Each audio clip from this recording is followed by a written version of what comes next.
চাকরির প্রলোভন, বিভিন্ন অফারসহ নানা আকর্ষণীয় ভুয়া বিজ্ঞাপন সোশ্যাল মিডিয়াতে।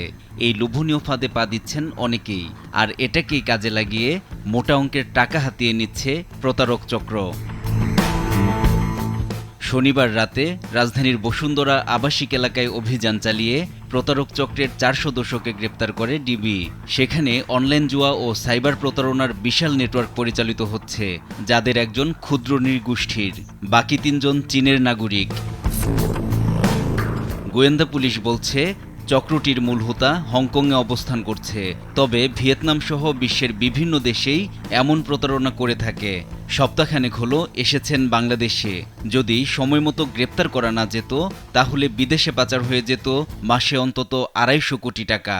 ডিবি সাইবার ক্রাইমের একটি চৌকস দল গোপন সংবাদের ভিত্তিতে বসুন্ধরা আবাসিক এলাকায় একটি ফ্ল্যাটে অভিযান পরিচালনা করে।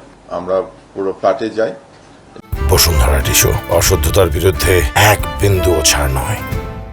যে দেখি যে ওখানে এই যে অনলাইন গেটওয়ের জুয়া সহ অন্যান্য যে প্রতারণামূলক কাজ হয়, সেই কাজে অনেকগুলো ডিভাইস নিয়ে ওই চাইনিজ ইয়ারা বসে আছে। প্রতারকদের কাছ থেকে উদ্ধার করা হয় 14টি ল্যাপটপ আর সক্রিয় 6000 সিম। সিমগুলো কিভাবে পেল সেটিও তদন্তের কথা জানান ডিবি। অবৈধ কাজ ব্যবহারের জন্য 14টা ল্যাপটপ, 16টা মোবাইল, 6000-এর উপরে আমাদের বিভিন্ন প্রোভাইডারের সিম, তারপরে গেটওয়ে মেশিন 20টা, বিদেশি মদও পেয়েছি আমরা ওখানে প্রায় 26 বোতলের মতো। ঘন্টাখানিক আমরা অবজার্ভ করে দেখলাম যে পরিমাণ টাকা ট্রান্সফার হচ্ছে, তাতে হয়তো এক মাসে এই একটা মাত্র গেটওয়ে দিয়ে ওরা 200 থেকে 250 কোটি টাকা বাংলাদেশ থেকে এই জুয়া সহ অবৈধ ইনকাম করে এখান থেকে পার করে নিয়ে যাচ্ছে।